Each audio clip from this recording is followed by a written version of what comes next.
అందరికీ నా హృదయపూర్వక నిండు స్వాగతం చెల్లిస్తూ చేరువచ్చిన ప్రియులందరికీ ప్రభువైన యేసుక్రీస్తు వారి అతి శ్రేష్టమైన నామమున మీ అందరు కూడా ప్రత్యేకంగా తెలియజేస్తూ ప్రార్థన చేసుకుని వాక్య పరిచయలకు వెళ్దాం. ప్రార్థన. సకల ఆశీర్వాదాలకు కారణభూతుడైన మా ప్రియ పరలోకపు తండ్రి, మీ ఘనమైన అతి శ్రేష్టమైన నామమునకు స్తోత్రాలు చెల్లిస్తూ ఉన్నాం. ఈ రాత్రి కాలమందునైనా ఈ బైబిల్ తరగతుల గొప్ప అపోస్తుల కార్యాలని మేము ధ్యానించాలని ఆశపడుతూ ఉన్నాం. మీ ఆత్మ సహాయాన్ని కోరుచూ ఉన్నాం. నాయనా, మీ సంగతులను గ్రహించే మనసును మాకు దయచేయమని ప్రార్థిస్తూ ఉన్నాం.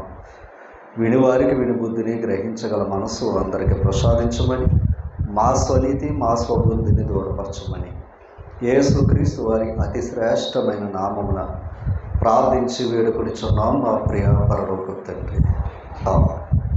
ప్రభునామన మరొకసారి మీ అందరికీ ప్రత్యేకంగా తెలియజేస్తూ దైవ సంబంధమైన మాటలను మనం నేర్చుకుందాం. అపోస్తుల కార్యాలు చాలా ప్రాముఖ్యమైన పాఠం. క్రైస్తవం యొక్క ఉనికి తెలియపరిచే గ్రంథం అపోస్తుల కార్యాలు. ఈ అపోస్తుల కార్యాలు లోకానికి తెలియకుండా పర్లేదు, లేదా వేరే వారికి తెలియకుండా పర్లేదు, కానీ ముఖ్యంగా క్రైస్తవులు తెలుసుకోవాల్సిన ప్రాముఖ్యమైన పాఠం. ఈ యేసు ప్రభు 4 సువార్తలో ఆయన చేసిన కార్యాలు మరి తెలియపరిచిన ఆయన పుట్టుక, మరణం, సమాధి, పునరుత్థానం ఈ 4 సువార్తలు ఉంటుంది. అయితే అపోస్తుల కార్యాలు ఆయన తిరిగి తండ్రి దగ్గరికి వెళ్ళిన తర్వాత ఆయన అప్పగించిన పనిని ఆయన ఏర్పాటు చేసుకున్న అపోస్తుల ద్వారా ఈ కార్యాలని జరిగించడం జరిగింది. అపోస్తులు కార్యాలు అన్నారు. ఈ అపోస్తుల కార్యాలు చాలా ప్రాముఖ్యమైనది. అయితే మనం ఈ అధ్యాయంలో మొదటగా అపోస్తుల కార్యాలు మొదటి అధ్యాయంలో మనం చూసినట్లయితే 8వ వచనాన్ని మనం ఒక్కసారి ఆలోచన చేస్తే ఇక్కడ ఒక ప్రాముఖ్యమైన పాయింట్ ఉంటుంది.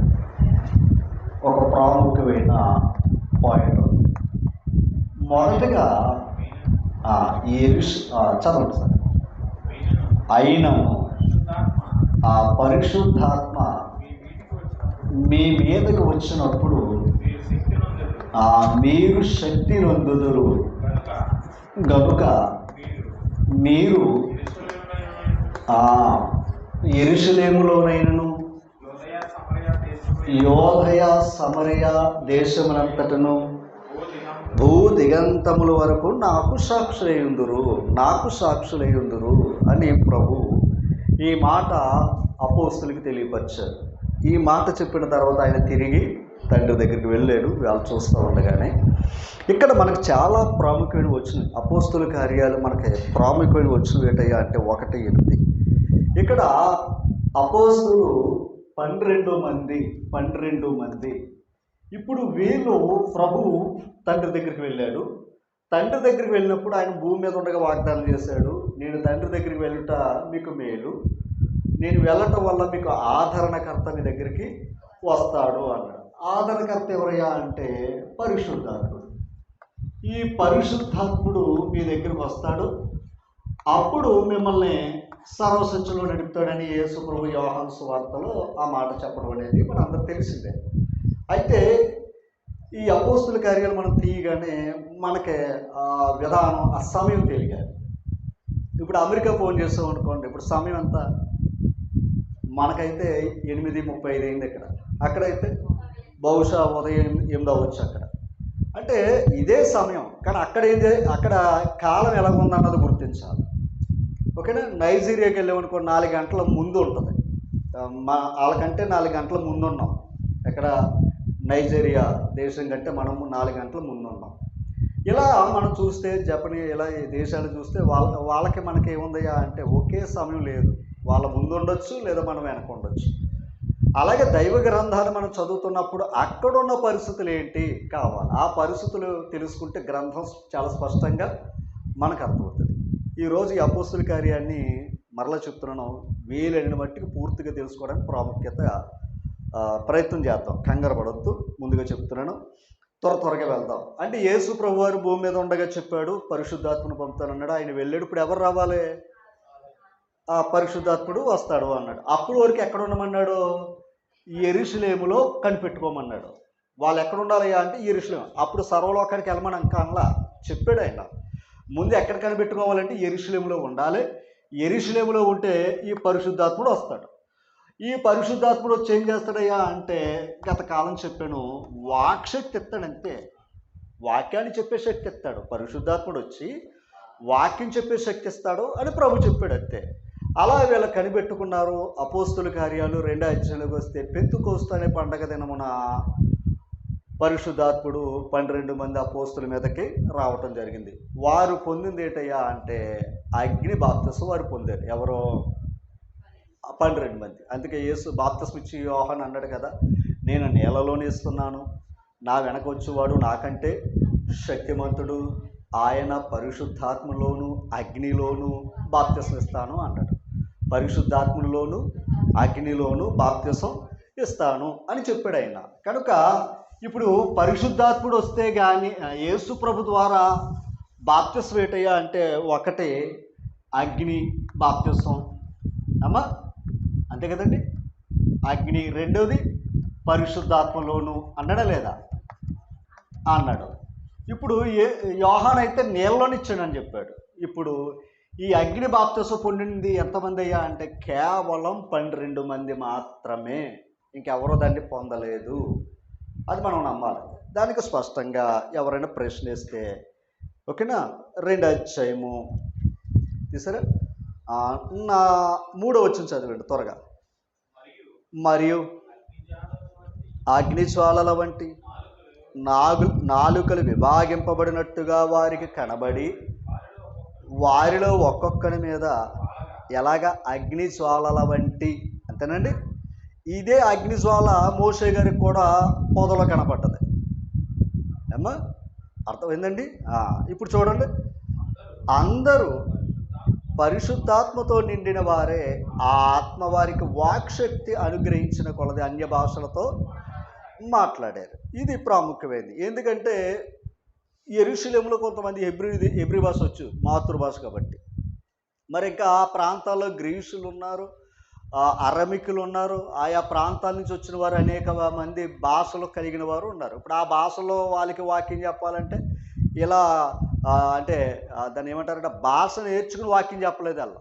ఎప్పుడైతే ఆత్మ వచ్చాడో భాషలతో మాట్లాడే శక్తిని వారికి ఇవ్వడం జరిగింది.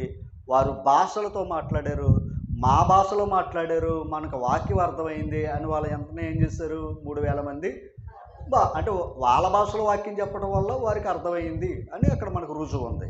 అయితే ఇప్పుడు 12 మంది అనడానికి రుజువు ఏంటి అనే మాట, ఎందుకంటే కొంతమంది 1:15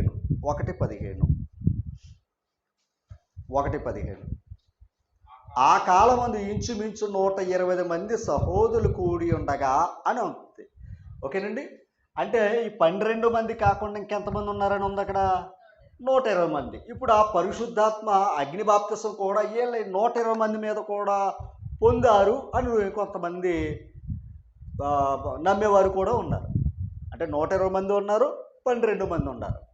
ఇప్పుడు మన 2వ అధ్యాయం 3వ వచనంలో చెప్పాడు ఏమని, మరియు అగ్నిజ్వాలల వంటి నాలుకలు విభాగింపబడినట్టుగా వారికి కనబడి వారిలో ఒక్కొక్కరి మీద వ్రాలగా, అర్థమైంది, ఒక్కొక్కరి మీద వ్రాలగా. ఎంతమంది తెలీదు. అది తెలియాలి అంటే 14వ వచనం కాడికి వస్తే క్లారిటీ వచ్చేస్తుంది. అయితే పేతురు ఆ 11 కూడా లేచి నిలిచి బెగ్గరగా ఇట్లనేను. అంటే ఇప్పుడు ఈయనతో కలిపితే ఎంతమంది? అది సంఖ్య. అంటే ఇప్పుడు 120 కాదు, ఇక్కడ ఈ 12 మంది మీద మాత్రమే అగ్ని బాప్తిసం వచ్చింది. ఓకేనండి. అందుకు ఆ బాప్తిసం పొందుకున్నారు కనుక భాషల్లో మాట్లాడారు.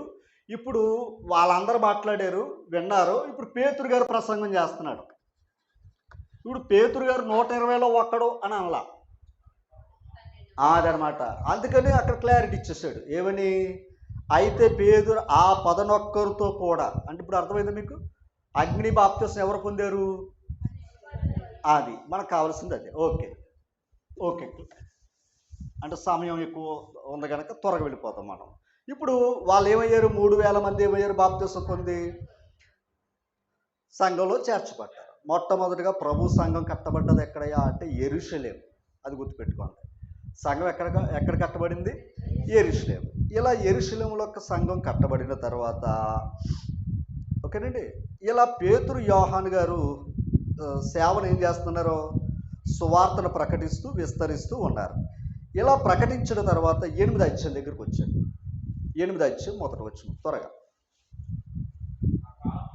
ఆ కాలమందు ఆ యెరూషలేములోను సంఘమునకు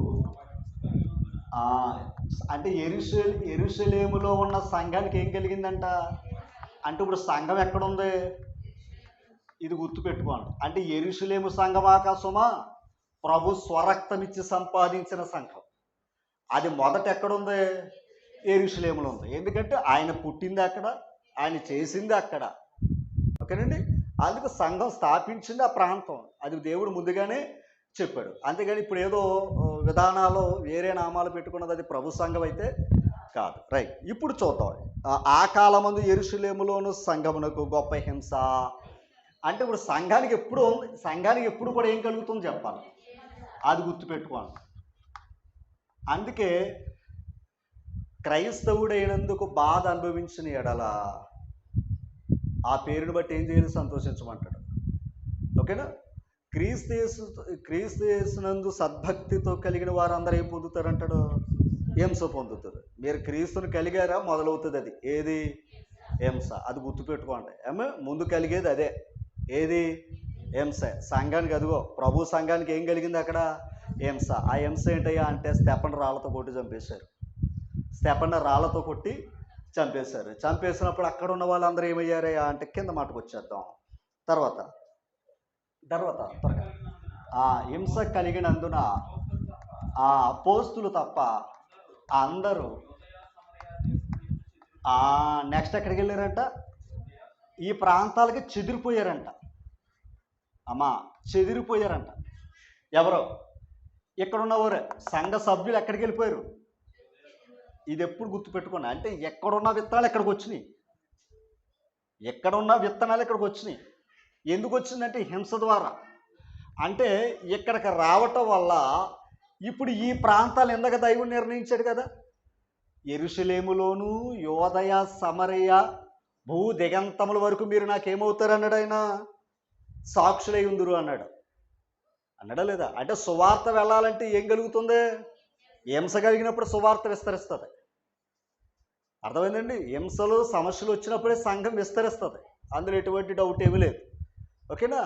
రైట్, ఇప్పుడు ఈ ప్రాంతాలకు వచ్చేసారు. ఇక్కడ ఉన్నవారు యెరూషలేములో ఉన్న సహోదరులు ఎక్కడికి వచ్చేసారు?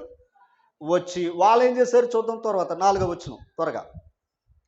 కాబట్టి చెదిరిపోయిన వారు సువార్త వాక్యమును ప్రకటించుచు, అంటే ఆగిపోయిన వాళ్ళు ఆగల. మళ్ళీ ఏం చేశారు ఇక్కడ అంటే, ఇప్పుడు ఈ ప్రాంతానికి సువార్త వచ్చిందా లేదా? వచ్చింది. దేన్ని బట్టి వచ్చింది? ఇది ఎప్పుడు మర్చిపోవద్దు. మనకు రక్షణ ఎందుకు వచ్చింది?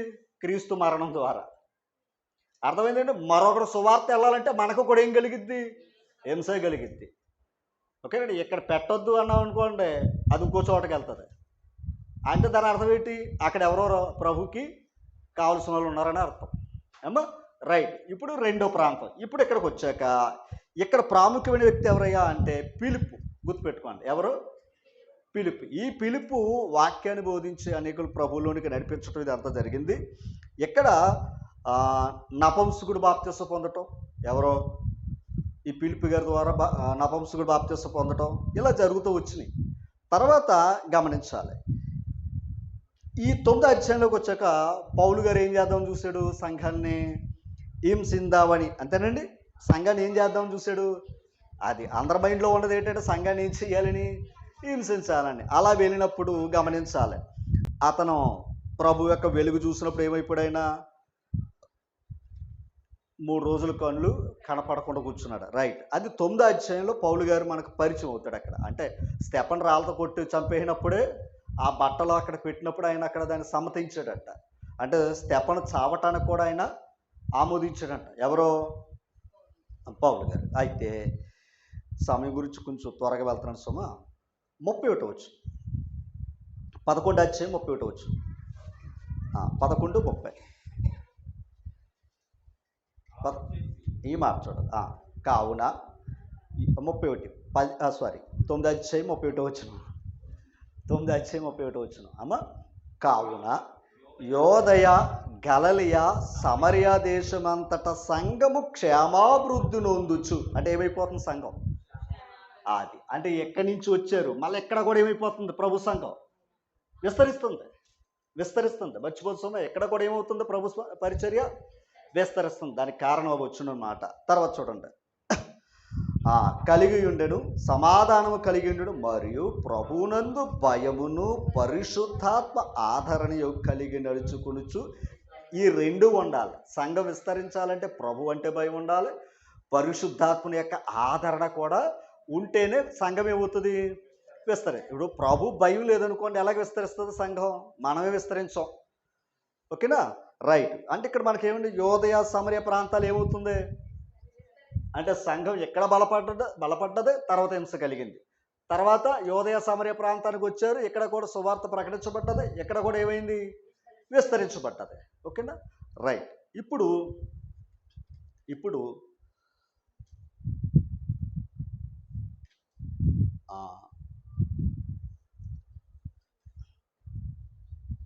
ఒక మాట చూద్దాం.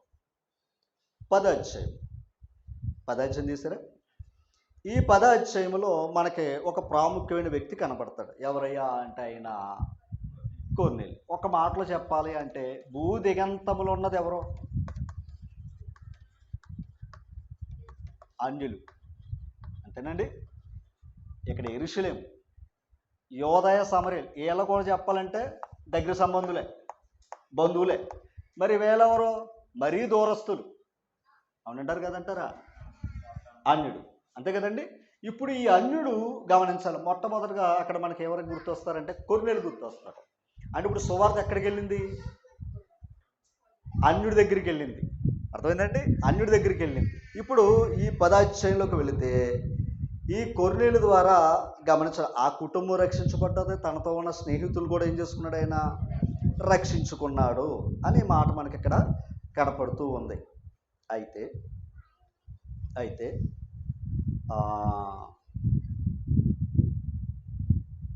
చూపిస్తాను చూడండి ఒక మాట.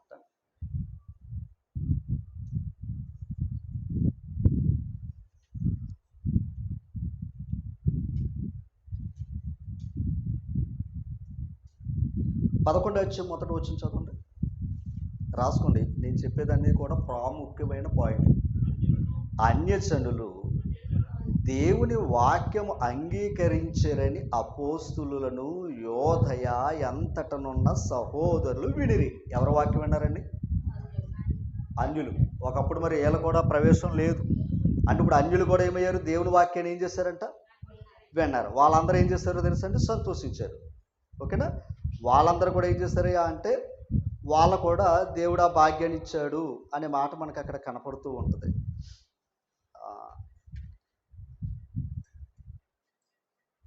17వ వచనం త్వరగా చదవండి. కాబట్టి ప్రభు అయిన యేసుక్రీస్తునందు విశ్వాసం ఉంచిన మనకు అనుగ్రహించినట్టు దేవుడు వారికి కూడా సమాన వరం అనుగ్రహించి ఉండగా దేవుని అడ్డగించుటకు నేను ఏ పాటి వాడిని? అర్థమైంది? మనకు ఎలాంటి సమాన వరం ఇచ్చాడో పరిశుద్ధాత్ముని, అన్యజనులు కూడా ఏం పొందారు? పరిశుద్ధాత్మను పొందారు. కనుక మనం ఇప్పుడు ఏమయ్యాం? సమానులే చేస్తాడు దేవుడు. ఇంకా వాళ్ళని ఆటంకపరచడానికి మనం ఎంత టోలు? ఒకప్పుడు ఆటంకపరిచారు. తర్వాత వారు ఆ మాట విని మరేమీ అడ్డము చెప్పకుండా అట్లయితే అన్యజనులకును దేవుడు జీవార్థమైన మారు మనసు దయచేసి ఉన్నాడని చెప్పుకొనుచు దేవుని మహిమపరిచారు. అంటే ఇప్పుడు అన్యజనులు కూడా ఏం చేశారు? మారు మనసు పొందారు. మొదటగా యెరూషలేము 3000 మంది బాప్తిసం పొందారు. తర్వాత యెరూషలేములో సంఘానికి హింస కలగగా యోదయ సమరయ ప్రాంతాలకే చెదిరిపోయారు. అక్కడ కూడా సువార్త ప్రకటించారు. సంఘం ఏమైంది? విస్తరించింది. మరి ఆ తర్వాత ఎక్కడికి రావాలి? భూదిగంతంలో ఉన్నది ఎవరో? అన్యులు మొదటగా దేవుడు ఏ కుటుంబాన్ని ఏర్పాటు చేసుకున్నాడో? కొర్నేలు. ఇప్పుడు కొర్నేలు ద్వారా చెప్పిన మాట అదే. ఏమని? అన్యజనులు కూడా దేవుడు ఏం చేశాడో తెలుసండి? జీవార్థమైన మారు మనసు దయచేసి ఉన్నాడని చెప్పుకుంటూ దేవుడిని ఏం చేశారు? మహిమ పరిచారు అని అక్కడ మనకు ఒక మాట కనపడుతూ ఉంది. అయితే తర్వాత చాలా జాగ్రత్తగా 14వ 16వ అధ్యాయం 16వ అధ్యాయం 16వ అధ్యాయం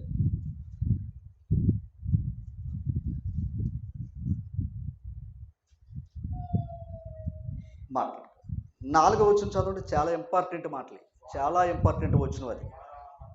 వారు ఆ పట్టణములలో ఆయా పట్టణముల ద్వారా వెళ్ళుచు యెరూషలేములోనున్న అపోస్తులను పెద్దలను నిర్ణయించిన విధులను గైకొనుటకు వాటిని వారికి అప్పగించిరి. ఒకసారి కట్టడలు విధులు, ఒకప్పుడు ధర్మశాస్త్రానికి ఉన్న కట్టడలు విధులు ఏం చేసేవారు? మోసే ఇచ్చిన ఇశ్రాయేలు వారు ఆచరించేవారు. ఇప్పుడు సంఘానికి కట్టడలు విధులు ఎవరిచ్చారో తెలుసా? అపోస్తులు ఇచ్చారంట, పెద్దలు కూడా. అంటే ఇప్పుడు పెద్దలు అపోస్తులు ఏదైతే నిర్ణయించారో అది ఖచ్చితంగా సంఘం ఏం చేయాలి? అనుసరించాలి. అది చెప్పాడనమాట. ఖచ్చితంగా ఏం చేయాలి? అనుసరించాలి. అంతేగాని మనం నిర్లక్ష్యం చేసావా అంటే సంఘానికి మనం వ్యతిరేక ఉన్నాము అని అర్థం. అయితే గమనించాలి. ఇప్పుడు కిందకు వచ్చేద్దాం. గనుక సంఘములు విశ్వాసమందు స్థిరపడి అనుదినము లెక్కకు ఏమైనా అది, ఎందుకంటే వాటిని బట్టి గైకొనటం వల్లే కదా సంఘాలు విస్తరిస్తాయి. అమ్మా, ఒకప్పుడు సమరుడివై ఉన్న నీవు మాతో, యూదుడివై ఉన్న నీవు సమరులకు మాకు సాంగత్యం లేదన్నాడు. మరి అక్కడ కూడా ఏం చేశాడు? అక్కడ కూడా ఏమైంది? వాళ్ళు కూడా బాప్తిసం పొందారు. యోదయ సమర ప్రాంతాల గురించి మాట్లాడితే మరి అన్యుడు యూదుడితో సహవాసం చేయకూడదని అన్నారు. మరి అన్యుడు కూడా ఏం పొందాడు? బాప్తిసం పొందాడు. అంటే ఒకప్పుడు ద్వేషించిన వారిని దేవుడు ఏం చేశాడు? కలిపారు. ఓకేనా? ఇది అపోస్తులు చెప్తున్నారన్నమాట. కనుక మీరు ఎవరిని ఆటంకపరచకండి, ఓకేనా? కనుక వారిని మీరు చేర్చుకోమని మాట చెప్పడం జరిగింది. అందుకే సంఘం ఏమవుతుంది? అది అనమాట. మనం చేర్చుకోవాలి తప్ప దూరం చేసుకోకూడదు, ఓకేనా? మనం చేర్చుకోవాలి తప్ప దూరం చేసుకోకూడదు. ఒకవేళ దూరం ఉన్నా అక్కడ ఒక సంఘాన్ని చేర్చుకుంటారు అన్నటారు కదంటారా? ఓకేనా? ఒకవేళ ఎవరైనా దూరం వెళ్ళారు అనుకోండి, అక్కడ ఉన్న సంఘాన్ని చేర్చుకోవాలి. అబ్బాయి నువ్వు ఎక్కడ బాప్తిసం పొందో అక్కడికి వెళ్ళాలంటే కుదరదు. జీవనోపాధి మీద వెళ్ళాం, మరి అక్కడికి ఎక్కడి నుంచి రావాలంటే ఏమైపోతాయి? హైదరాబాద్లో ఉన్నాం, ఇక్కడ మరి ప్రతి ఆదివారం రావాలంటే ఎంత అవుతుంది? రావక్కల. అక్కడ వారిని ఏం చేసుకోవచ్చు? ఆ భావం ఉండాలి, ఓకేనా? రైట్. ఇక్కడ కిందకి వెళ్ళిపోతాం. ఇప్పుడు 6వ వచనం మనకు కావాలి. ఈ మాట వినాలి. ఆసియాలో వాక్యము చెప్పకూడదని పరిశుద్ధాత్మ పాయింట్ అర్థం చేసుకోవాలి. వాక్యం చెప్పకూడదని ఎవరు ఆటంకపరిచో చెప్పాలి. అమ్మా, అసలు వాక్యం చెప్పకూడదని పరిశుద్ధాత్ముడు ఆటంకపరచడం ఏంటి? పరిశుద్ధాత్ముడు ఏం చేయాలి? వాక్యం చెప్పించాలి. కానీ పౌలు గారిని ఏమన్నాడు తెలుసండి? ఆసియాలో వాక్యం చెప్పకూడదని పరిశుద్ధాత్ముడు ఏం చేస్తున్నాడు? ఆటంకపరిచాడంట. ఎవరినే? పౌలు గారిని. రైట్. అప్పుడు ఏం చేశాడు? కింద చూడండి. వారు పృగియా గలతియా ప్రదేశముల ద్వారా వెళ్ళిరి, ముసియా దగ్గరకు వచ్చి బితునియాకు వెళ్ళుటకు ప్రయత్నము చేసిరి, కానీ యేసు యొక్క ఆత్మ వారిని వెళ్ళనీయలేదు. ఏదో ప్రయత్నం చేశారు కానీ ఏమైంది? దాని అర్థం ఏంటి? కొన్ని పనులు మనం వెళ్ళి ఇక్కడ చేద్దామన్నా చెయ్యని ఎవరో ఆయనే. కొన్ని ఏమో మనుషులు ఆటంకపరుస్తారు, ఒక్కోసారి దైవమే ఆటంకపరుస్తారు. ఎందుకంటే అది సమయం కాదు. అర్థం చేసుకోవాలి, అది దైవ సమయం కాదు. దాని గుర్తు ఎరగాలి మనం, ఓకేనండి? మనం ఎన్నో అనుకుంటే ఇంకా ఏంటి అనుకుంటాం. కాదు, అది ఇంకా దేవుడిచ్చే మనసు, ఇంకా మారు మనసు ఇవ్వలేదు. అది దైవ సమయం కాదు, దైవ సమయం, దైవ నిర్ణయం కాదు అది. ఇప్పుడు వీళ్ళు అయినా సరే ఏం చేశారు? ఆటంకపరచబడ్డారు లేదా? ఆటంకపరచారు. తర్వాత పిలుపుకి వచ్చారు వీళ్ళు. ఎవరో వీళ్ళ అంటే ఆ ప్రాంతాన్ని విడిచిపెట్టి మరో ప్రాంతానికి వచ్చారు. అలా రావటం వల్ల లూదియా మార్చబడ్డది, చెరసాల నాయకుడు మార్చబడ్డాడు. వీళ్ళు ఇంకో చోటకు వెళితే, ఎందుకంటే ముందు వీళ్ళ మార్చబడాలి. ఎవరో ఆ 11వ వచనం నుంచి మీరు చదువుకుని వస్తే లూదియా గారు, తర్వాత చెరసాల నాయకుడు, ఇవన్నీ జరుగుతాయి. అక్కడ సమయం లేక నేను వివరిస్తాను. అయితే గమనించాలి, ఓకేనా? 18వ అధ్యాయము 19వ వచనం. 18వ అధ్యాయం 19వ వచనం. వారు ఎఫెసునకు వచ్చినప్పుడు ఎక్కడికి వచ్చారు? ఇప్పుడు ఎఫెసు పట్టణానికి వచ్చారు, అంతేనా? ఎఫెసు పట్టణానికి వచ్చారా లేదా? వచ్చారు. ఓకేనా, రైట్. ఇప్పుడు ఎఫెసు పట్టణానికి వచ్చారు కదా అమ్మా, ఒక మాట చూపిస్తాను చూడండి. అక్కడ ఎఫెసు పట్టణంలో ఏం జరుగుతుంది? అక్కడ అర్తిమీదేవి గురించి, అవునా? 26 వచ్చిన చదవండి ఒకసారి. 26 కాదండి, 19:26. 19:26. అయితే ఆ చేతులతో చేయబడినవి ఆ దేవతలు కావని ఈ పౌలు చెప్పి, అండర్లైన్ చేయండి.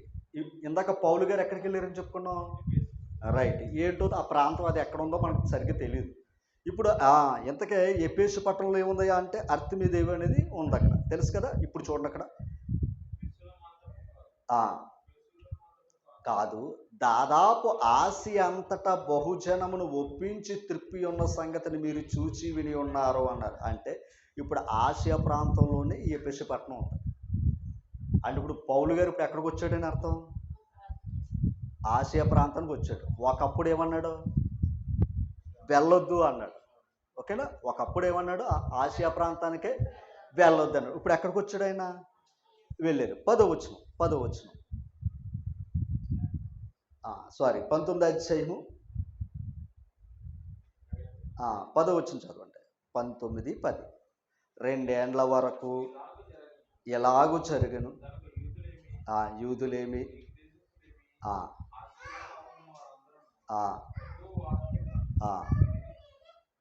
ఒకసారి అంటే ఇప్పుడు ఆసియాలో ఉన్న వాళ్ళందరూ ఏమన్నారంటే, అక్కడ ఆసియాలో కాపురం ఉన్న వారందరూ ప్రభువాక్యమును వినిరి. అంటే ఇప్పుడు ఆసియా ప్రాంతంలో వాక్యం వెళ్ళిందా? ఒకప్పుడు ఏమన్నాడు, వెళ్ళొద్దు అన్నాడు. ఇప్పుడు ఏమైంది? ఎప్పుడు ఇందాక చదివేమే, ఏది 18, 19 వారు ఎఫెసునకు వచ్చినప్పుడు అన్నమే, అప్పుడు వెళ్ళారు. ఇందాక మనం 16 అధ్యాయంలో చదివేమే, ఏది 6వ వచనంలో వెళ్ళొద్దు అన్నాడే, అప్పటికి సమయం ఆ ప్రాంతం కాదు, మరో ప్రాంతానికి వెళ్ళమన్నాడు ఆయన. ఓకేనండి, మరో ప్రాంతానికి వెళ్ళాలి. ఇప్పుడు ఎక్కడికి వెళ్ళారు వాళ్ళు? ఆసియా ప్రాంతానికి వెళ్ళారు. ఓకేనా తల్లి? ఇప్పుడు 20 అధ్యాయము తీసారా, 31వ వచనం. కావున నేను ఒకసారి 18వ వచనం చదవండి. యూదుల కుట్ర వలన అర్థమైంది. ఈయనకి ఏం జరుగుతూ వచ్చే శోధనలు. 20 అధ్యాయము 18. వారు తన యొద్దకు వచ్చినప్పుడు పెద్దలు పిలిచాడంట. ఒకసారి 17 అధ్యాయం 17వ వచనం. అతడు మిలితే నుండి ఎఫెసునకు వర్తమానం పంపి, ఎఫెసు పట్టణంలో ఉన్న వర్తమానం పంపాడంట. ఎఫెసులో ఉన్న సంఘానికి ఏం పంపాడంట పౌలు గారు? వర్తమానం పంపి, చూడండి, సంఘపు పెద్దలు పిలిపించుకున్నాడంట ఆయన. అంటే వీళ్ళకి చెప్తే సంఘాన్ని చెప్పచ్చు, అదనమాట. సంఘపు పెద్దలు పిలిపించిన వారు తన యొద్దకు వచ్చినప్పుడు అతడు వారితో ఇట్లనెను, నేను ఆసియాలో కాలు పెట్టిన దినము నుండి ఎల్లకాలము మీ మధ్య ఎలాగూ నడుచుకుంటుండో మీరే ఎరుగుదురు. ఏంటది? యూదుల కుట్ర వలన నాకు శోధనలు సంభవించినను కన్నీళ్లు విడిచుచు పూర్ణమైన వినయభావంతో నేను ఎలాగో ప్రభువును సేవించును మీకు అది తెలియాలి. సంఘ పెద్దలకి కష్టం తెలియాలి, బాధలు తెలియాలి. ఓకేనండి, అది దాని అర్థం ఏంటంటే, ఆ కష్టం చూస్తే కదా మాదిరి, దాని అర్థం అది. ఇప్పుడు పెద్దలు కూడా ఎలా ఉండాలి? ఆ సంఘానికి మాదిరిగా ఉండమని చెప్పాడు ఆయన, అంతేగాని అధికారులు మాత్రం కాదు. ఓకేనా, రైట్. ఇప్పుడు ఆసియాలో ఈయనకి జరిగిన అన్ని కూడా ఎవరు చెప్తున్నాడు? పెద్దలు చెప్తున్నాడు. ఈ పెద్దలు చెప్పి 31వ వచనం ఒక్కసారి 28వ వచనం చాలా ఇంపార్టెంట్ ఇది. దేవుడు తన స్వరక్తమిచ్చి సంపాదించిన తన సంఘమును కాయుటకు పరిశుద్ధాత్మ మిమ్మును దేనియందు అధ్యక్షులుగా ఉంచునో ఆ యావత్ మందను గూర్చి మీ మట్టుకు మిమ్మును గూర్చి జాగ్రత్తగా ఉండండి అన్నాడు ఆయన. అర్థమైందండి? ఆ మందన కాయటానికి దేవుడు ఈ అధ్యక్షులు పెద్దలను పెట్టాడంట. కానీ మీరు జాగ్రత్తగా ఉండాలి, సంఘం జాగ్రత్త అని చెప్తున్నాడు. ఎందుకంటే నేను వెళ్ళిన తర్వాత క్రూరమైన తోడేలు మీలోకి వస్తాయి, మందని వారు కనికరించరు అని చెప్పాడు ఆయన. చెప్పి 31వ వచనం, కావున నేను 3 సంవత్సరములు 31 అండి 20:31 కావున నేను 3 సంవత్సరములు రాత్రింబగలు కన్నీళ్లు విడుచుచు ప్రతి మనుషునికి మానక బుద్ధి చెప్పుతానని మీరు జ్ఞాపకము చేసుకుని మెలకుగా ఉండుడి. ఓకేనా? ఏం చేశాడండి? మెలకుగా. ఎన్ని సంవత్సరాలు ఉన్నాడు? అది పాయింట్ అర్థం. అంటే ఒక విధంగా చెప్పాలి అంటే పౌలు గారు ఎక్కువ వాక్య పరిచయం చేసిన ప్రాంతం ఏదైనా ఉంది అంటే ఆసియా ప్రాంతంలోనే ఎక్కువ చేశాడంట. కానీ ముందు వెళ్తున్నప్పుడు ఏమన్నాడు? అప్పుడు వెళ్ళొద్దు అన్నాడు. ఎందుకంటే అది సమయం కాదు. ఓకేనా? అది సమయం కాదు కనుక అప్పుడు వెళ్ళొద్దు అన్నాడు. కానీ ఎక్కువ పౌలు గారు ఎక్కువ రోజుల నుండి వాక్యం చెప్పింది ఏంటయ్యా అంటే ఆసియా ప్రాంతం. ఓకేనా? అప్పుడు పరిశుద్ధాత్ముడు ఏం చేశాడు? సహకరించాడు. యథా పని ఆయన చేసేవాడు కాదు. తర్వాత 32 వచనం కూడా చూడండి. ఇప్పుడు దేవునికిని ఆయన కృపావాక్యమునకు మిమ్మల్ని అప్పగించుచున్నాను. అర్థమైందండి? మిమ్మల్ని ఎవరికి అప్పగించాను? దేవునికిని. అంటే ఇప్పుడు సేవకుడు ఎవరికి అప్పగించాలి? సంఘాన్ని ఎవరికి అప్పగించాలి? వాక్యానికి అప్పగించాలి. ఎందుకు తెలుసా? వాక్యమే మీకైనా నాకైనా సాక్ష్యం. అర్థమైందండి? ఇప్పుడు ఎవరికి అప్పగించాలి? ఇప్పుడు నా బిడ్డను మరొకరికి అప్పగిస్తాను. దాని పూచి ఎవరిది? ఇంకా ఆ యజమానిదే. ఓకేనా? ఇప్పుడు మీరైనా నేనైనా మనకు పూచిదారుడు ఎవరు? వాక్యం. దేవుడు పెట్టిన సాక్ష్యం ఎవరయ్యా అంటే వాక్యమే. ఓకేనండి? ఇప్పుడు నేను వాక్యాన్ని బట్టి లెక్క చెప్పాలి, మీరు వాక్యాన్ని బట్టి లెక్క చెప్పాలి. ఓకేనా? ఈ మాట చెప్పాడు. రైట్. ఇప్పుడు ఆసియాలో ఉందా లేదా? ఆసియాలో కూడా ఏం జరిగింది ఆయనకి? ఆసియాలో కూడా ఏం జరిగింది ఆయనకి? హింస కలిగింది. ఓకే. ఇప్పుడు ఇంకో పాయింట్ చూపిస్తాను మీకు.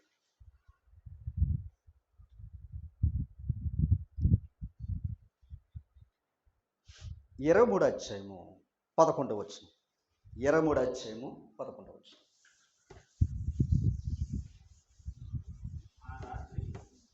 చూసారా? 23 అధ్యాయము 11 వచనం. 11 వచనం. ఆ రాత్రి ప్రభువు అతని యొద్ద నిలిచెను. ధైర్యముగా ఉండుము, యెరూషలేములో నన్ను గూర్చి నీవు ఎలాగూ సాక్ష్యమిచ్చుతావో అలాగునే రోమాలో కూడా సాక్ష్యం ఇవ్వు అన్నాడు. చాలా జాగ్రత్తగా ఉండాలి. యెరూషలేములో ఏం చేస్తావు? నువ్వు సాక్ష్యం చెప్పు. అలాగే రోమాలో కూడా నువ్వేం చేయబోతున్నావు? అండర్లైన్ చేయండి. 23 అధ్యాయం 11 వచ్చు. చాలా ఇంపార్టెంట్ అది. తర్వాత నేను వివరిస్తాను. ఇప్పుడు ఓకేనండి, 21 అధ్యాయం దగ్గరికి రండి. యెరూషలేములో సాక్ష్యం ఏంటో చెప్తాను మీకు. 21 అధ్యాయం అండి. అపోస్తుల కార్యాలు 21 అధ్యాయం 4వ వచనం అమ్మా. 21 అధ్యాయము 4వ వచనం. మేము అక్కడ ఉన్న శిష్యులను కనుగొని 7 దినములు అక్కడ ఉంటిమి. తర్వాత వారు నీవు యెరూషలేములో కాలు పెట్టవద్దని ఆత్మ ద్వారా పౌలుతో, అంటే నువ్వు ఎక్కడికి రావద్దని చెప్తున్నాడు?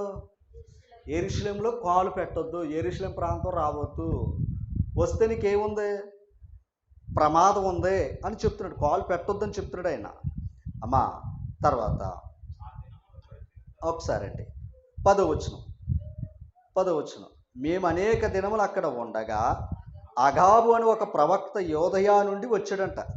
అతడు మా యొద్దకు వచ్చి పౌలు నడికట్టును తీసుకుని తన చేతులను కాళ్ళను కట్టుకుని యెరూషలేములోని యూదులు ఈ నడికట్టు గల మనుషుని ఎలాగో బంధించి అన్యజనుల చేతికి అప్పగింతురని పరిశుద్ధాత్మ నాకు ఎలా చెప్పాడయా అని పౌలు గారికి చెప్తాడు అనమాట. అంటే పౌలు గారి దగ్గర ఉన్న నడికట్టు తీసుకుని కట్టుకుని నిన్ను కూడా యెరూషలేములో అన్యజనులు ఎలాగ నిన్ను శిక్షిస్తారో బంధిస్తారో అని చెప్పాడంట. ఎవరో? ఆగాబు అనే ప్రవక్త. ఓకేనా? పరిశుద్ధాత్మ ద్వారా సంగతి ఎవరికి చెప్పాడు? పౌలు గారికి చెప్పాడు. అంటే ఇప్పుడు యెరూషలేము వెళ్తే ఈయనకి క్షేమమా నష్టమా? నష్టం. అది గుర్తుపెట్టుకోండి. ఎక్కడికి వెళ్ళినా ఈయనకి ఇబ్బందులు ఉంటారున్నాయి. ఆసియాలు అడిగెట్టాడు, అక్కడ బాధలే. అర్థం చేసుకోండి. అది ఈయన జీవితం. రైట్. ఇప్పుడు కిందకు వద్దాం. ఇప్పుడు అక్కడికి వెళ్ళొద్దు అన్నారండి. 12వ వచనం త్వరగా. ఈ మాట విన్నప్పుడు మేమును అక్కడి వారును యెరూషలేమునకు వెళ్ళవద్దని అతని బతిమాలుకుంటుమి. అర్థమైందండి? మీరు యెరూషలేము వెళ్ళొద్దని సంఘస్థులు అనుకున్నారట, సహోదరులు అన్నారట. వెళితే మరి మళ్ళా చూడం కదా అని బాధపడ్డారంట. తర్వాత పౌలు, ఇంతెందుకు మీరు ఏడ్చి నా గుండె బద్దలు చేసేదరు, నేనైతే ప్రభువైన యేసు నామము నిమిత్తము యెరూషలేములో బంధింపబడుటకు మాత్రమే గాక చనిపోవుటకు సిద్ధముగా ఉన్నానని చెప్పాడంట. అది ధైర్యమైంది. నేను బంధించబడడానికే కదా, అవసరమైతే చనిపోవటానికి కూడా ఏమై ఉన్నాను, ఇది ఫిక్స్ అయిపోయాడంట మహానుభావుడు. ఓకే, ఇప్పుడు ప్రమాదం ఉన్నా ఆగాడా? లేదు. వెళ్ళాడా? వెళ్ళాడు. అది ఇప్పుడు అక్కడ పరిస్థితి చెప్తానండి. 21వ వచనం.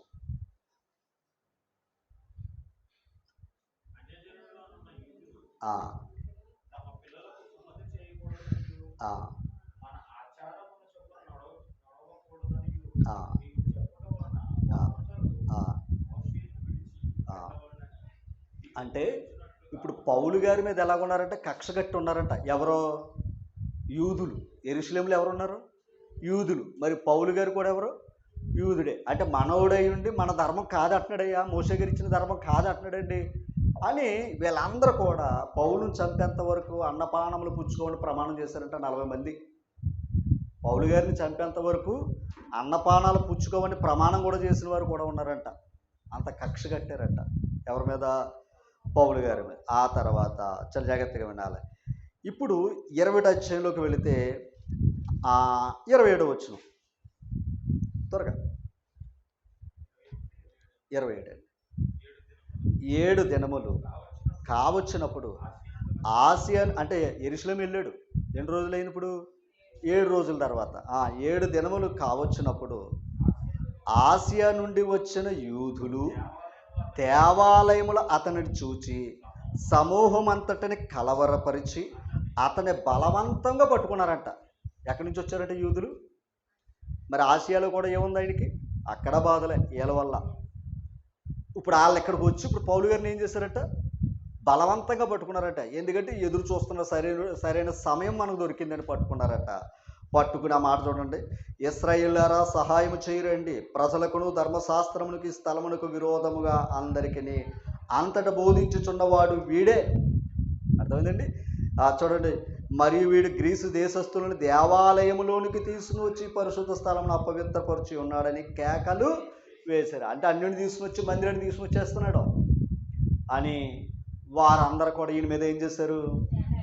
కేకలేశారు. ఇప్పుడు పౌలు గారు ఏమయ్యాడు తెలుసా?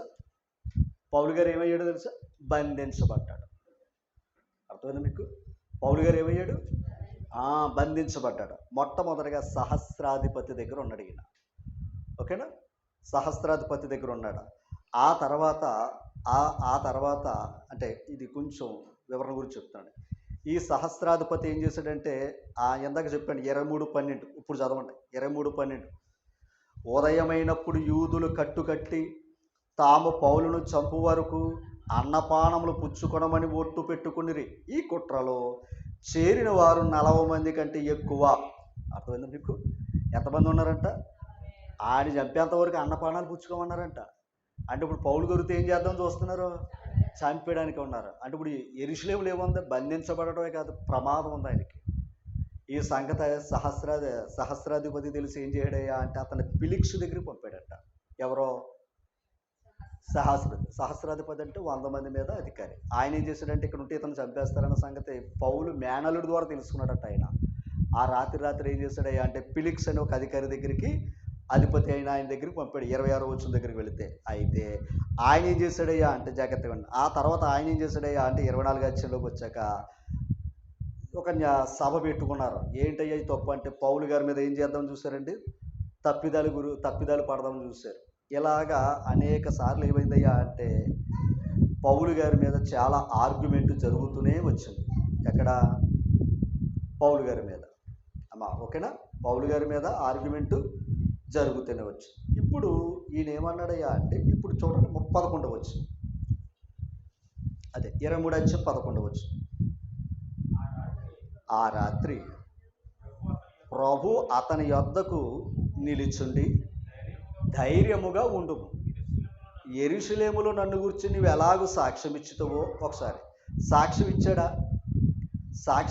22వ అధ్యాయమే. 22 అధ్యాయమే సాక్ష్యం. ఏమని? ఒకప్పుడు నేను ఇలాంటి వాడిని. అర్థమైందండి. అంటే చెప్పాడా లేదా?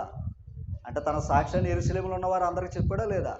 ఇచ్చాడు. కానీ యెరూషలేములో ఉన్నవారు ఏం చేద్దామని చూస్తున్నారు? కొంతమంది చంపేద్దామని చూస్తున్నారు. ఇప్పుడు మరి అక్కడ చచ్చిపోతే ఇప్పుడు ప్రభు ఏమంటున్నాడయ్యా అంటే, నువ్వు యెరూషలేములో సాక్ష్యం ఇచ్చావే, అలాగే రోమాలో కూడా నువ్వేమివ్వబోతున్నావు? దాని అర్థం ఏంటంటే కైసరి చక్రవర్తి అక్కడ ఉంటాడు. ఎక్కడున్న వాళ్ళు అధికారులు వేరు. అంటే వీళ్ళకంటే సుప్రీం పవర్ ఎవరి దగ్గర ఉంది? కైసరి ఉంటాడు. నువ్వు అక్కడ చెప్పుకో అన్నాడు ఆయన. ఓకేనా? అంటే ఇప్పుడు అక్కడికి వెళ్ళాలంటే ఇప్పుడు ఈయన ఎక్కడికి వెళ్ళాలి? రోమపట్నం వెళ్ళాలి, రోమా వెళ్ళాలి. అంటే ఏమన్నాడు ప్రభు? రోమాలో కూడా సాక్ష్యం చెప్తుంటే దాని అర్థం ఏంటంటే నువ్వు బ్రతుకుతావురా అని అర్థం. ఓకేనా? యెరూషలేములో ఎంత కుట్రలు కుతంత్రాలు ఉన్నా నువ్వు చావో, నేను కాపాడుతానని అర్థం. ఓకేనా? ఎందుకంటే తన సాక్ష్యం చెప్పేంత వరకు చంపడండి. అర్థమైందండి? తన సాక్ష్యం చెప్పాను ఎందుకంటే అందరికి తెలియాలి కదా, భూదిగంతముల వరకు తెలియాలి కదా. ఓకేనా? నాకు సాక్షులు ఎందుకు అన్నాడు కదా. మరి పౌలు సేవ ఎందుకు అంత విస్తరించింది? అలాగే యెరూషలేములకు చెప్పాడు, అన్యులకు చెప్పాడు, రాజుల దగ్గర చెప్పాడు, అధికారుల దగ్గర చెప్పాడు ఆయన. ఓకేనా? రైట్. ఇప్పుడు గమనించాలి ఈ అధ్యాయంలో ఇప్పుడు ఈయనేమన్నాడయ్యా అంటే 25 అధ్యాయం దగ్గరికి వచ్చాడు. 12 వచ్చు 25, 12 అపోస్తుల కార్యాలు అంటే చాలా చదివితే చాలా గొప్పది. 25 వచ్చు 25, 12 అప్పుడు పేస్తు తన సభవారితో ఆలోచన చేసిన తర్వాత కైసరి ఎదుట చెప్పుకుందునంటివే, కైసరి యొద్దకు పోవు అని ఉత్తరం ఇచ్చాడు. అర్థమైంది మీకు? ఇంకా నువ్వు ఆ కైసరి దగ్గర చెప్పుకున్నా అన్నావు కదా, ఇంకా అక్కడికి వెళ్ళిపో అని అన్నాడట. అలా వెళ్ళిపోమన్నప్పుడు ఓకేనండి. ఇప్పుడు ఈయన ఎక్కడికి వెళ్ళాడు? కైసరి దగ్గరికి. 27 అధ్యాయం దగ్గరికి వస్తే 27 అధ్యాయం మొదట వచ్చిన దగ్గర చెప్తాను. అమ్మా తీసారా? మేము ఓడ ఎక్కి ఇటలీ వెళ్ళవాలని నిర్ణయమైనప్పుడు, ఓకేనా? అంటే ఇప్పుడు ఓడ ఎక్కి ఇప్పుడు ఎక్కడికి వెళ్తున్నారు? ఇటలీ వెళ్తున్నారు అంతేనా? అంటే కైసరి దగ్గరికి వెళ్తున్నారు. అంటే ఇప్పుడు ఖైదీలు అందరూ ఎక్కడ ఉన్నారు తెలుసా? ఓడలో ఉన్నారు. ఆ ఓడ వెళ్ళిన తర్వాత వాళ్ళకి ఏమొచ్చిందో తెలుసా? పెద్ద తుఫాను వచ్చింది. తుఫాను వచ్చి అందులో చచ్చిపోతారు అనుకున్నారంట. బద్దలాసిపోయిందంట. అది 27 అధ్యాయం మీరు చదివితే చాలా గొప్ప మాటలు ఉంటాయి ఇక్కడ. ఓకేనా? ఒక మాట చెప్తాను చూడండి అని ఇవన్నీ చదువుకోండి, సమయం లేదు నాకు. అయితే అక్కడ బ్రతుకుతామన్న ఆలోచన ఎవరికే లేదంట. వాడ సముద్ర మధ్యలో. ఇప్పుడు ఇక్కడ ఏదైనా ఉందనుకోని ఏదో పట్టుకుంటాం. మన విజయవాడలో వరదలు వచ్చినాయి, ఏదో ఇక్కడ కాబట్టి ఏదో పట్టుకుని బ్రతికాం. మరి సముద్రంలోనే వస్తే ఇంకెలాగా? అందుకని ఈ కంగారు వచ్చిందంట. కానీ పరిశుద్ధాత్ముడు ఏం చెప్పాడు తెలుసండి? 23 వచ్చినమ్మ, ఇది గొప్ప మాట. నేను ఎవని వాడను, ఎవరిని సేవించుచున్నానో ఆ దేవుని దూత గడిచిన రాత్రి నా యొద్దకు నిలిచి, పౌలా భయపడకము, నీవు కైసరి ఎదుట నిలవబడిసి ఉన్నది. అర్థమైందండి? నువ్వు ఎక్కడ నిలబడతావు అని ఎవరు చెప్పారు? దేవదూత. ఓకేనా? ఎవరికే? పౌలు గారికి. ఇప్పుడు ఆయన ఎక్కడ ఉన్నాడు? వాడలో ఉన్నాడు. పాయింట్ అర్థం చేసుకోవాలి. ఇప్పుడు వాడలో ఏముంది? ప్రమాదం ఉంది. మరి రేపు కైసరి దగ్గర నిలబడతామంటే ఈయన ఏమై ఉండాలి? బ్రతకాలి. ఈయన బ్రతకాలి. ఓకేనా? కానీ విచిత్రం ఏంటంటే అక్కడ ఉన్న వాళ్ళు మరి ఖైదీలు వెళ్ళిపోతే ఆ ఖైదీల మీద ఉన్న అధికారులకు కూడా లెక్క చెప్పాలి కనుక వాళ్ళు పారిపోవడానికి ప్రయత్నం చేస్తే వాళ్ళని కూడా చంపేద్దామని అనుకున్నారంట. ఎందుకంటే చంపేస్తే సముద్రంలో ఏమైపోయినా దానికి లెక్క ఏమి ఉండదు. ఓకేనండి? ఈ ఆలోచనలు ఉన్నారట. ఇంతకు 37వ వచనం వాడలోనూ ఉన్న మేమందరము 270 మంది అంట. ఆ వాడలో ఉన్న వాళ్ళు ఎంతమంది అండి? 270 మంది ఉన్నారంట. పాయింట్ అర్థం చేసుకోవాలి. ఇప్పుడు 43 వచనం ఒకసారి 42 ఖైదీలలో ఎవడను ఈదుకుని పారిపోకుండానట్లు వారిని చంపవలనని సైనికులు ఆలోచన పుట్టెను. అంటే వాళ్ళు ఏమవుతున్నారో ఈదుకుని బయటికి వెళ్ళిపోదామని చూసారంట. మరి అలా వెళ్ళిపోతే ఏం చేద్దాం అనుకున్నారంట? చంపేద్దాం. ఎందుకంటే మన మీద ఉండదు. పారిపోతే వీళ్ళ మీద రిస్క్. పారిపోతున్నప్పుడు పొడిసేసారు అనుకోండి, రైట్, తప్పించడానికి నువ్వే శిక్షించావు, అధికారం ఉంటుంది. ఓకేనా?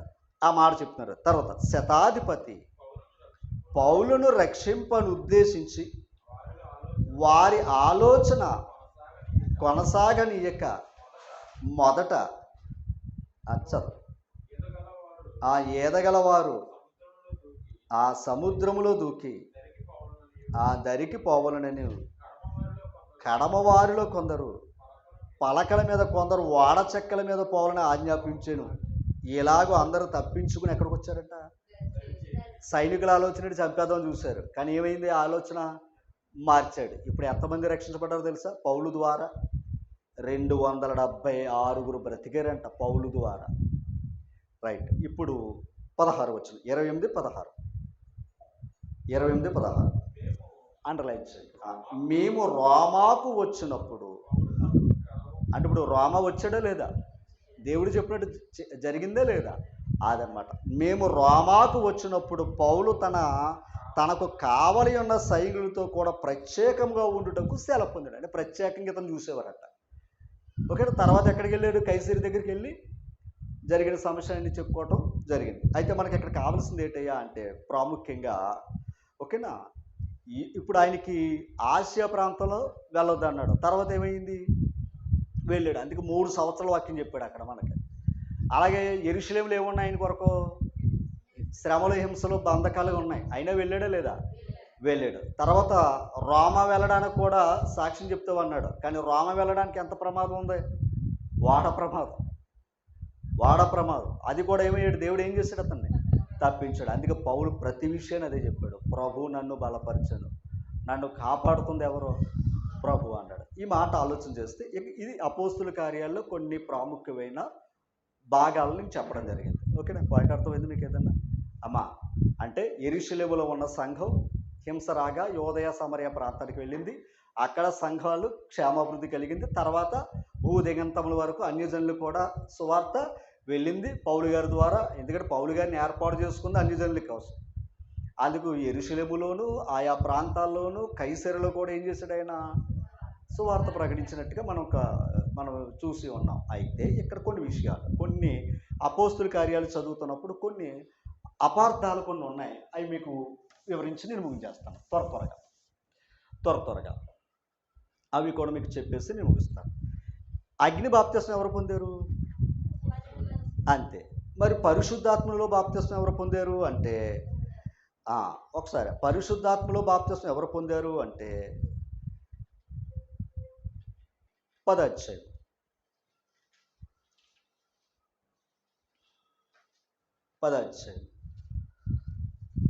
చూసారా? 45వ వచనం. త్వరగా రావాలి. సున్నతి పొందిన వారిలో పేతురుతో కూడా వచ్చిన ఒకసారి 44. పేతురు ఈ మాటలు ఇంకా చెప్పుచుండగా అతని బోధ విన్న వారందరి మీదకి పరిశుద్ధాత్మ దిగాను. ఎవరి మీదకి వచ్చాడంట? ఆ బోధ విన్నవారు ఎవరు? కాదండి, మనం ఏ అధ్యాయం చదువుతున్నాం? ఆ 10వ అధ్యాయంలో ఎవరు ఉంటారు మనకి? కొర్నేలి అన్యుడు అక్కడ ఉన్నది వారు. అది మనకి ఏంటంటే పేతురు గారు వాక్యం చెప్తున్నాడు. చాలా జాగ్రత్తగా ఉండాలి అమ్మా. సంఘ కట్టిందే ఈయన, పేతురుకి అప్పగించిన పని. ఓకేనా? పేతురు, యోహాను వీళ్ళిద్దరూ ప్రభు పరిచయంలో ముందులో మనకి ఎక్కువ శాతం కనబడతారు. ఓకేనా? ముందు మనకి వీళ్ళిద్దరు ఎక్కువ కనబడతారు. అంటే అపోస్తలుల కార్యాలు మీరు చదువుతారు కానీ నేను వివరిస్తున్నాను. ఓకేనా? అయితే వీళ్ళు ఆనాడు సంఘ పెద్దలు ఎవరో? పేతురు, యోహాను, యాకోబు కూడా. ఓకేనా? యాకోబు కూడా, కానీ ఎక్కువ పేతురు, యోహాను గురించి ఉంటుంది. సరే, అయితే మీరు పక్కన జరిపేస్తాను. ఇప్పుడు చాలా జాగ్రత్తగా వినాలి. పేతురు గారు వాక్యం విన్నవారి మీదకి ఏమొచ్చాడు? పరిశుద్ధాత్మ. ఎవరు ఆ పేతురు గారు వాక్యం విన్నవారు? ఎవరయ్యా అంటే అన్యుల మీదకి వాక్యము వినగానే పరిశుద్ధాత్ముడు వచ్చాడు. వాక్యం ఎక్కడ ఉంటుంది అక్కడ ఎవరు ఉంటారు? అంతే. ఎప్పుడు ఇది గుర్తుపెట్టుకోండి, ఎప్పుడైతే వాక్యం ఉందో అక్కడ పరిశుద్ధాత్ముడు ఉంటాడు. వాక్యం, ఎందుకంటే పరిశుద్ధాత్ముడు వచ్చి కూడా ఏం చెప్తాడు? అంతే. అది అనమాట మనకు కావాలి. ఒకవేళ వాక్యం లేదయ్యా అంటే పరిశుద్ధాత్ముడు లేదని అర్థం అక్కడ. అమ్మా, రైట్. ఇప్పుడు ఈ పేతురు గారు బోధించటం వల్ల ఇక్కడ వీళ్ళు ఏం చేశారయ్యా అంటే పరిశుద్ధాత్మను పొందుకున్నారు. అదే కదా మనకు అన్నారు అమ్మా. అయితే బాప్తిస్మం పొందుకోలేదు వీళ్ళు ఇంకా బాప్తిస్మం పొందుకోలేదు. తర్వాత మాట చదువుతాం. 48వ వచనం, 47వ వచనం. అంటే ఆల్రెడీ ఏం చేశారు? మనం ఎలా పొందామో వీళ్ళు కూడా ఏమయ్యారు? బాప్తిసం పొందేశారు. కాదండి, పరిశుద్ధాత్మను పొందిన మీరు బాప్తిస్మము పొందకుండా అంటే ఆల్రెడీ మనం ఏం పొందేశాం? వాళ్ళు ఏం పొందేశారు? అసలు బాప్తిసం పొందిందే పరిశుద్ధాత్మ కోసం, అసలు వచ్చేసింది అంతే కదండి. దేవునాత్మ వీళ్ళ మీదకే వచ్చేసింది. ఇప్పుడు ఇంకా కావాల్సింది ఏంటి? ఎందుకంటే క్రియ కావాలి. క్రియ ఏంటి అంటే బాప్తిసం. విన్నారో మంచిదే, విశ్వాసం కలిగింది. ఇప్పుడు ఏం కావాలి? క్రియ, బాప్తిసం. అందుకని నేను మరలా అనుకోవద్దు, నేను చాలాసార్లు సంఘానికి వెళ్తానండి, చాలా బాగుంటుందని, చాలా విశ్వాసం ఉంది, చాలా గొప్ప అని అన్న బాప్తిసం లేదనుకోండి వెళ్ళాం. ఓకేనండి. మరలా క్రీస్తు నామం కాక వేరే చోట ఏ నామంలో అయినా పొంది ఎంత విశ్వాసం ఉన్నా అక్కడ కూడా ఆత్మ పరిశుద్ధాత్ముడు లేడని అర్థం. నా ఆత్మ లేనివాడు నావాడు అదనమాట. మళ్ళా ఓకేనా, ఇన్ని ఉన్నాయి, ఒకదానికొకటి కనెక్ట్ అయ్యి ఉన్నాయి. అయితే ఇప్పుడు వీళ్ళు ఏం పొందారు? మళ్ళా బాప్తిసం పొందారు. ముందేం పొందారు? అదనమాట. ముందేమో పరిశుద్ధాత్మను పొందారు, తర్వాత బాప్తిసం పొందారండి వీళ్ళు. ఎవరో? అన్యులు. ఓకే, ఇప్పుడు అన్యులు. అపోస్తుల కార్యాలు 8వ అధ్యాయం 14వ వచనం. సమరయ వారు దేవుని వాక్యం అంగీకరించరని యెరూషలేములోని అపోస్తులు విని పేతురు, యోహాను వారి వద్దకు పంపారు, పెద్దలలో. తర్వాత వీరు వచ్చి వారు పరిశుద్ధాత్మను పొందవలని వారి కొరకు ప్రార్థన చేశారు. అంటే ఇప్పుడు ఏం పొందాలి వాళ్ళు? పరిశుద్ధాత్మను పొందాలి. తర్వాత రండి, అంతకుముందు వారిలో ఎవరి మీదను ఆయన దిగి ఉండలేదు. వారు ఆ ప్రభువైన యేసు నామమున బాప్తిసం పొందారు. విచిత్రం ఇదేనండి అయ్యా. ఈ పాయింట్, వాక్యం మొదటగా అన్యులు విన్నారు, పరిశుద్ధాత్మను తీసుకున్నారు, తర్వాత బాప్తిసం పొందారు. అన్యులు రివర్సు. ఇప్పుడు సమరలు ఏంటంటే ముందు బాప్తిసం తీసుకున్నారో తర్వాత పరిశుద్ధాత్మను పొందుకున్నారంట. అగ్ని బాప్తిసం ఎవరయ్యా అంటే 12 మందే. పరిశుద్ధాత్మలోను పొందుదురని అన్నాడు కదా, అది ఎవరయ్యా అంటే అన్యులు. అర్థమైందండి? అది ఎవరు? అన్యులు. ఓకేనా, రైట్. ఇప్పుడు ఈ వేరియేషన్ ఉంది, ఎందుకంటే జాగ్రత్తగా వీళ్ళు యూదులకు వ్యతిరేకులు. అర్థమైందా మీకు? యూదులకు వాళ్ళు ఏమై ఉన్నారు? అన్యులు వ్యతిరేకులే, సమరీయులు వ్యతిరేకులే. అందుకని ఇక్కడ వీళ్ళేమో ముందు, సమరీయులు ముందు బాప్తిసం తీసుకున్నారు, తర్వాత పెద్దలు వచ్చి ఏం చేశారు? చేతులు ఉంచాక పరిశుద్ధాత్మను పొందారు. ఇక్కడ అన్యులు పరిశుద్ధాత్మను పొందుతున్నారు, తర్వాత బాప్తిసం తీసుకున్నారు. ఎందుకో తెలుసా? బోధించిందే యూదులు. రైట్. అయితే ఇక్కడ ఒక ప్రాముఖ్యమైన విషయాన్ని నేను చెప్పి ముగించేస్తాను. తిమోతి పత్రిక ఈ వచనం మీకు చెప్పాలి, ఇది చాలా అవసరం.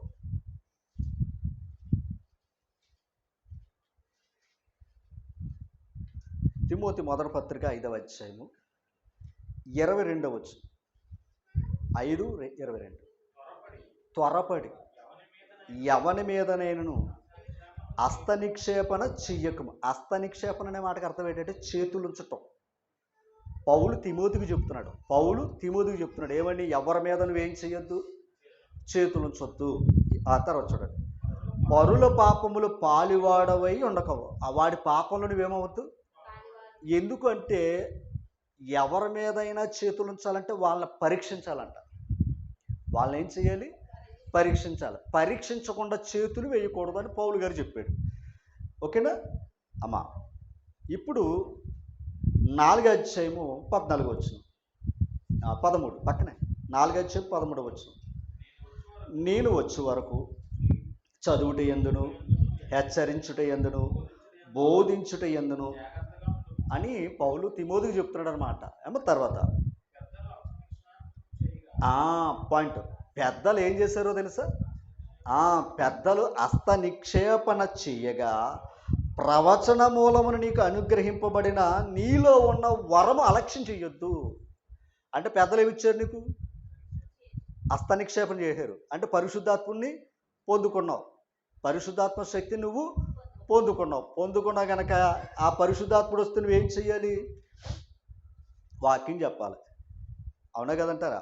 వాక్యాన్ని ఏం చెయ్యాలి? చెప్పాలి. అలా పరిశుద్ధాత్ముడు వస్తేనే వాక్యాన్ని నిర్లక్ష్యం చేయకూడదు. తిమోతి రాసిన 2వ పత్రిక 1వ అధ్యాయము 6వ వచనం త్వరగా ఏం చెప్తాను.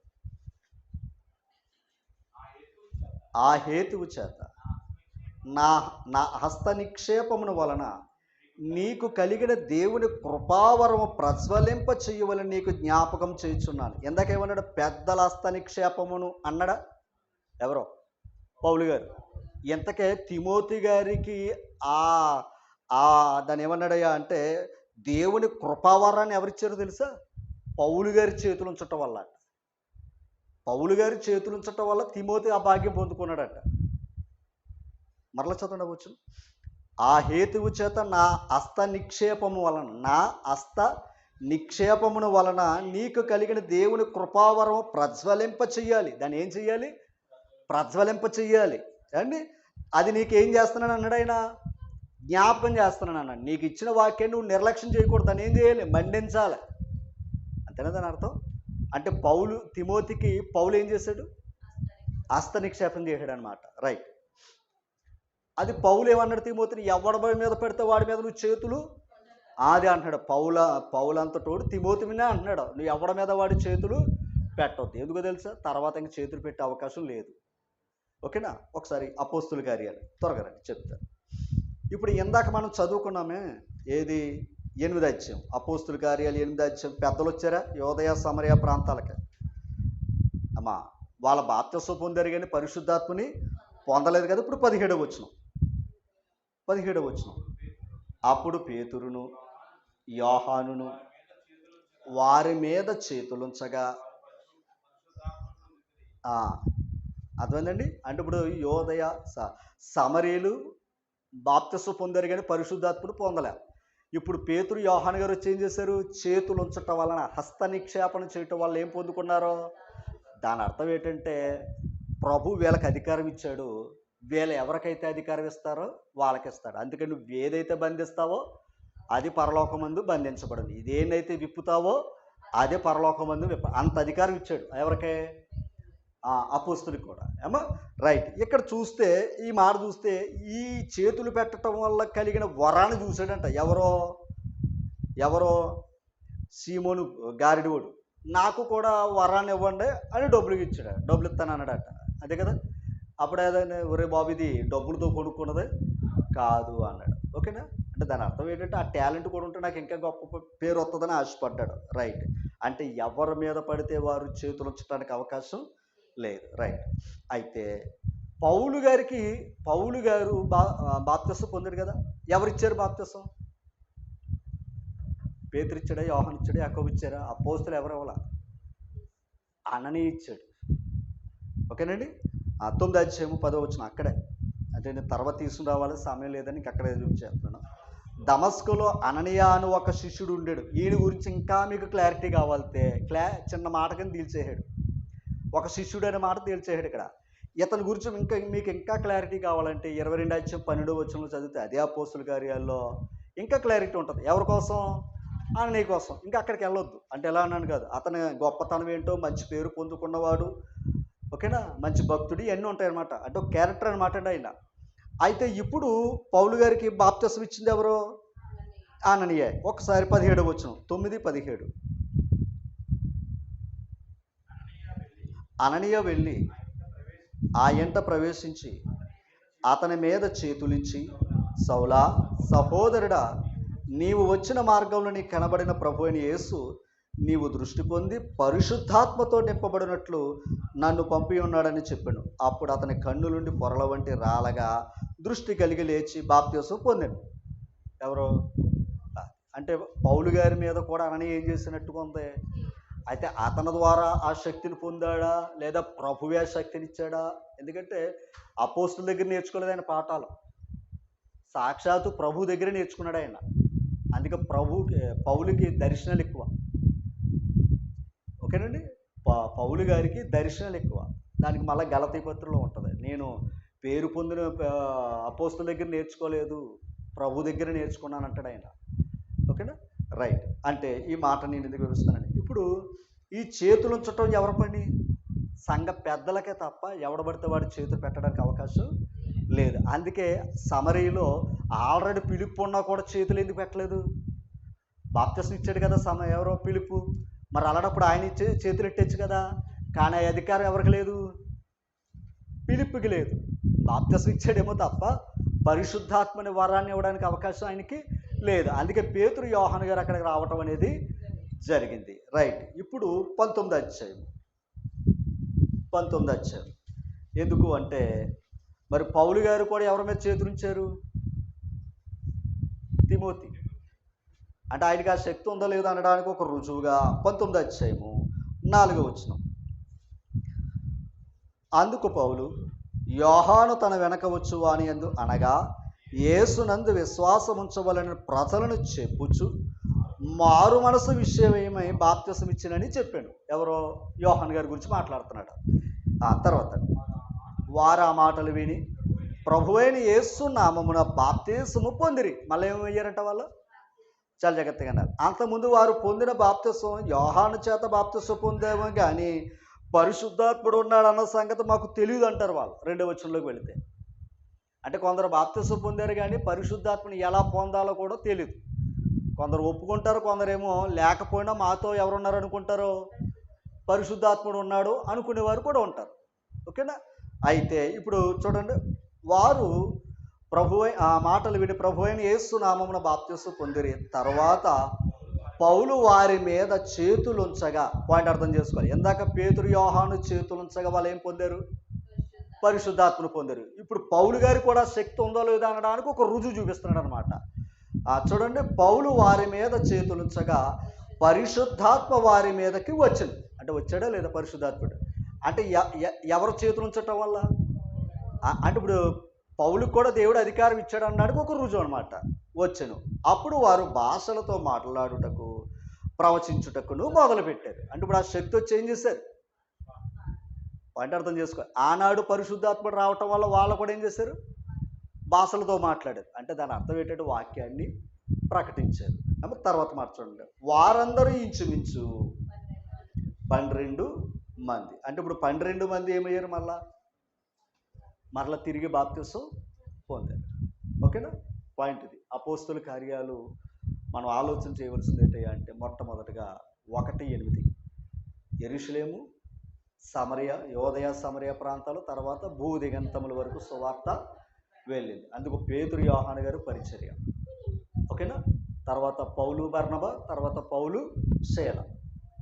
ఓకేనా. ముందు పౌలు బర్నబా గారు, తర్వాత పౌలు శేలయ్య. ఏ పరిచర్య అంటే మీకు క్లుప్తంగా చెప్తున్న సొమ్మ, కన్ఫ్యూజ్ అవ్వాల్సిన పని ఏమీ లేదు. ఎందుకంటే సంఘం ఏమవ్వాలి? విస్తరించబడాలి, కట్టబడాలి కనుక. ఆనాడు ఎంత అనుకూలతలు ఏమీ లేవు కనుక ఆనాడు సంఘాలు ఏంటయ్యా అంటే ఇల్లే సంఘాలు. అర్థమైందండి? ఇల్లే సంఘాలు.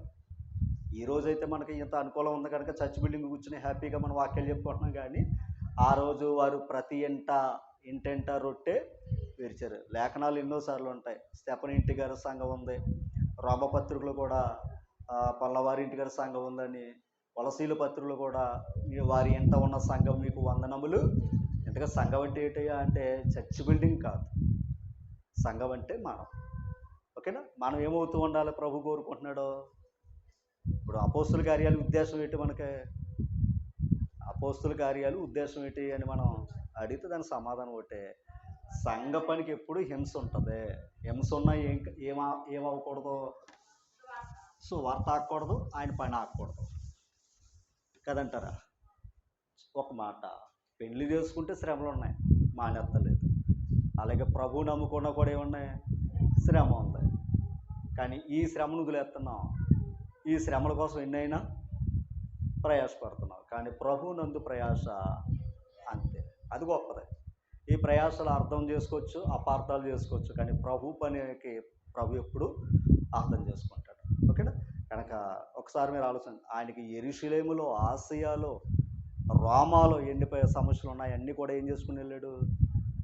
ఒక మాట ఒక భక్తుడు అన్నాడు, చచ్చిన చేప ఏమవుద్దంట, కొట్టుకుని పోతుంది. బతుకున్న చేప ఏమవుతుంది. క్రైస్తవుడు అలాంటి ఉండాలంట. అంటే మనం ఏమవ్వాలి, శ్రమలకి ఏమవ్వాలి. అది పౌలుని చూసాం, పౌలు గారిని చూసాం, ఎదురెళ్ళాడు తప్ప భయపడి దోక్కోలేదు ఆయన. ఓకేనా. ఎందుకంటే ఒకవేళ దోకుండా మరో ప్రాంతానికి వెళ్ళి చెప్పడానికి దోకున్నాడు తప్ప తన ప్రాణాన్ని ఎక్కడ కూడా ఆయన దాచుకోలేదు. ఓకేనా. అలాగే మనుషులు అర్థం చేసుకున్నా అపార్థాలు చేసుకున్నా ఎక్కడైనా సరే ఇది ఒక మాట చెప్తున్నాను, మనతో ప్రభు ఉన్నాడో ప్రభులో మనం ఉండి ప్రభు పనిని ముందుకి తీసుకెళ్ళాలి. ఎన్ని శ్రమలు వచ్చినా సమస్యలు వచ్చినా కొన్నిసార్లు మనం వెళ్ళి ఈ మాటలు చెప్దాం అనుకుంటాం, అప్పుడు ఆ సమయం కాదనమాట. అదే కదా, ఆసియాలో కాలు పెట్టదు, ఆసియాలో వాక్యం ప్రకటించకూడదనే కదా. కానీ ప్రయత్నం చేసిన ఏమైంది, ఆటంకం జరిగింది. తర్వాత 3 సంవత్సరాలు అక్కడ వాక్యం చెప్పాడంట, అనేకులు ప్రభు వాక్యాన్ని విన్నారు. అలాగే కొన్ని ప్రాంతాలు మనం కొంతమందికి వాక్యం చెప్పినా కొన్ని ప్రాంతాలు వెళ్ళిన ఆటంకాలు కలిగిన దేవుడు అది ఆ సమయం కాదు. అందుకే వెంటనే చూడండి, కొంతమంది కొంతకాలం కానీ వింటే కానీ మారు మనసు రాదు, కానీ కొంతమంది ఏమవుతారు, సడన్గానే ఏమవుతారు అంతే. ఓకేనా. కనుక అది మనకు తెలియదు.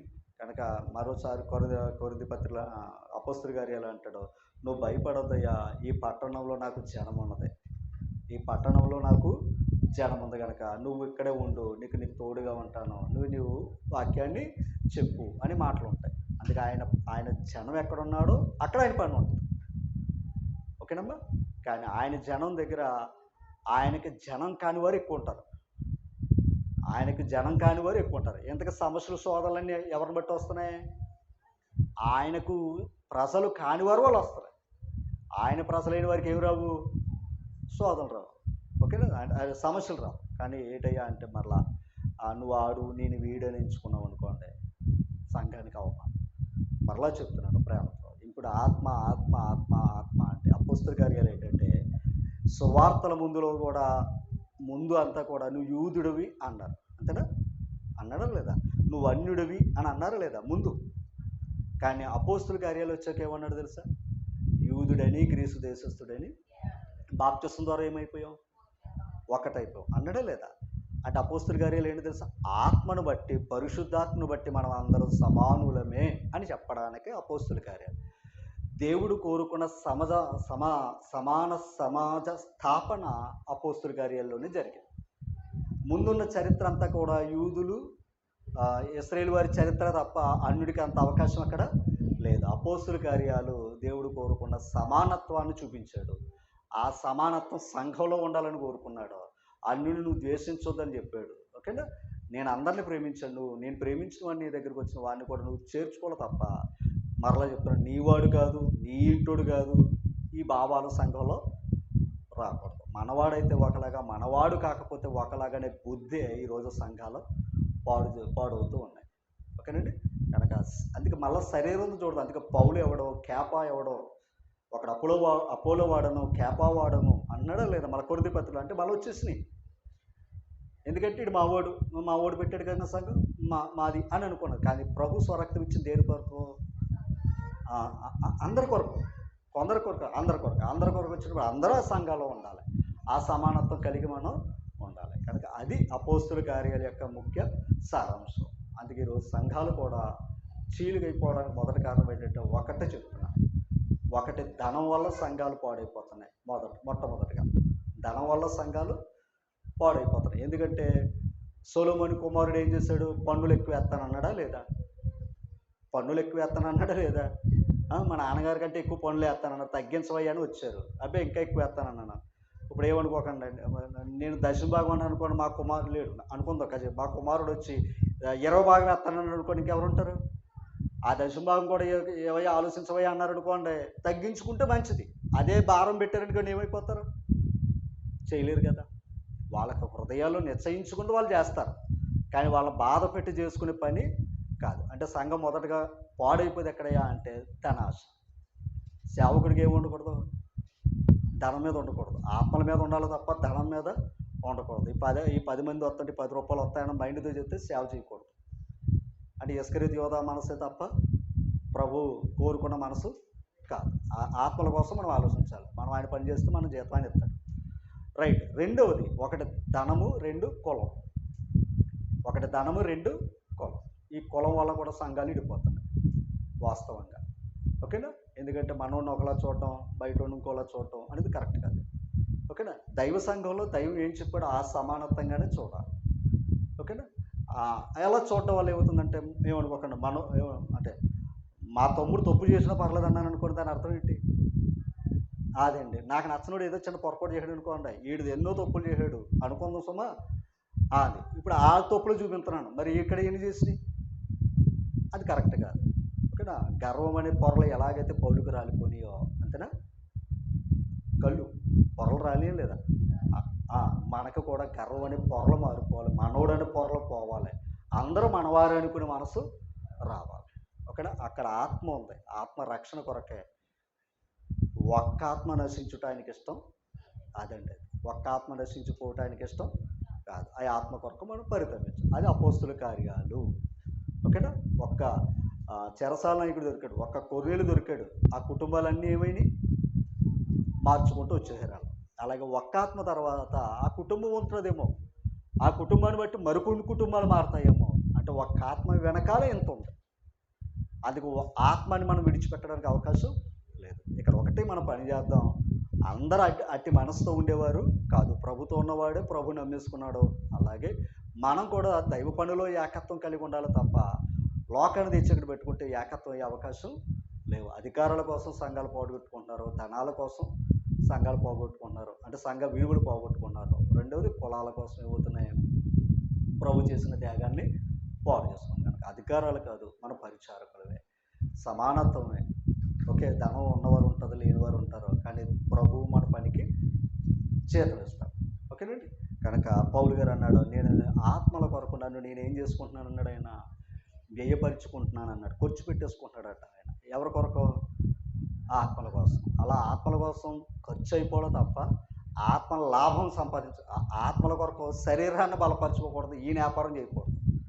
అది చాలా ప్రమాదం. మరొకసారి మిమ్మల్ని అందరినీ కూడా దేవుడు ప్రేమతో దీవించాలని కోరుతూ మరొకసారి మీ అందరూ కూడా ప్రత్యేక వందనాలు. Thank you.